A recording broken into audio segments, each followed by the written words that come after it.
Hello guys, let's welcome sir view. இன்றைக்கு நாங்கள் எதை பற்றி பார்க்க போகிறோம்டா, நேற்று நடந்த இந்தியா சவுத் ஆப்பிரிக்கா மேட்சை பற்றி பார்க்க போகிறோம். இதில் ஆரம்பத்தில் பேட்டிங் செஞ்ச இந்திய டீம் 20 ஓவர் முடிவில் 202 ரன்னுக்கு 8 விக்கெட் இழந்து தங்களுடைய இன்னிங்ஸை முடிச்சு கொண்டது.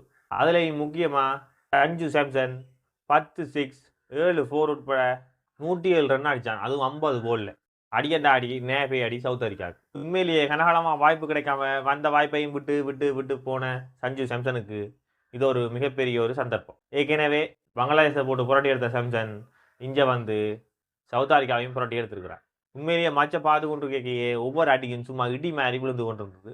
அதுவும் கடைசி அவன் அவுப்பட்ட போல் கூட 6 ரன் எல்லாருமே நினைச்சு கொண்டு கேட்க ஒரு அபாரமான புடியெடுப்பால் அந்த அவுட் நிகழுது.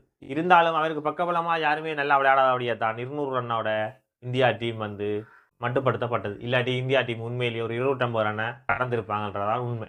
அங்கால பேட்டிங்னு பார்த்தா அபிஷேக் சர்மா 8 பால்ல 7 ரன் அடிச்சு அவுட் ஆகிட்டார். இருந்தாலும் ஐபிஎல் நல்லா சோபிக்கிற ஒரு பிளேயர், அதற்கான வாய்ப்பு தொடர்ந்து வழங்கப்படும் தான் ரசிகர்கள் நினைக்கணும். அங்கால வழக்கமாக T20 இருந்தாலே அதிரடி காட்டுற நம்மட சூரியகுமார் யாதவ் நேற்று கொஞ்சம் திணறியாண்டு தான் சொல்லுவோம். அடுத்தது திலக் வர்மா. உண்மையிலேயே திலக் வர்மான பேட்டிங்கை பார்க்க ஒரு வித்தியாசமான பேட்டிங் ஸ்டைலும் வித்தியாசமான ஷாட் செலெக்ஷனும் அவர்கிட்ட இருந்தது. அவரும் தண்டமங்குக்கு 18 பால்ல 33 ரன் அடிச்சு அவுட் ஆகிட்டார். இதில் 2 சிக்ஸும் 3 4 அடங்கும். அங்கால கார்த்திக் பாண்டியா நொறுக்குவான்னு பார்த்தா கார்த்திக் பாண்டியாவை நொறுக்கி போட்டாங்க. அது வேற கதை. அதுக்கு அடுத்தது வந்து யாருமே நல்லா ஃபினிஷிங் கொண்டு கொடுக்கல. அதனால தான் 202 ரன்னுக்கு இந்தியா வந்து கடைசி நேரம் தொட்டாகி 202 ரன்னுக்கு 8 விக்கெட் இழங்கி தங்களை இன்னிங்ஸ் நிப்பாட்டி கொள்றாங்க.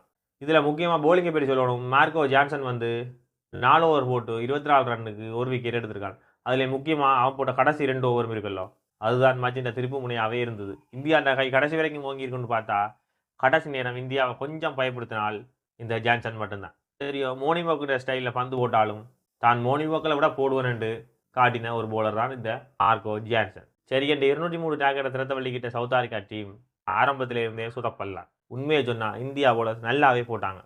பெருசாக யாருமே சோபிக்காததால் சவுத் ஆப்பிரிக்கா டீம் வந்து 17.5 ஓவரில் 142க்கு போல் அவுட் ஆயிடுச்சு. இதில் வந்து இந்தியாவோட போலிங்கை தான் பெருமையாக சொல்லணும். உண்மையிலேயே நியூசிலாந்து தொடரில் போட்ட டெஸ்ட் மேட்ச் போலிங் மாதிரி இல்லாமல் நல்ல போலிங்கை போட்டாங்க.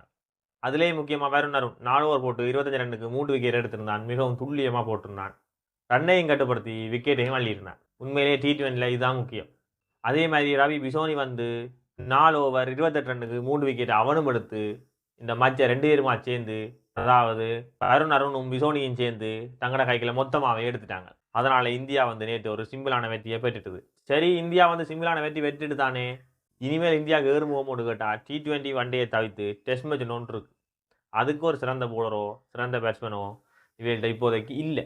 சவுத் ஆப்பிரிக்கா அடிச்சிருந்தானே என்று ஆஸ்திரேலியாவுக்கு போனால் அங்கே அவங்க போட்டு அடிப்பாங்கன்றதில் மாற்றம் இல்லை. நீங்கள் 4 பேர் கேட்கலாம், ஓகே இந்தியா டீம் ஃபோமுக்கு வந்துடுது ஒன்றுக்குமே வேற இல்லை. இது வந்து T20யில் 4 பேர் போட்டு 4 பிடுங்க அடித்தா அது நான் வந்துடும். மற்ற சாம்சன் தனியாக அடிக்கிறான். இப்போ அது வேற கதை.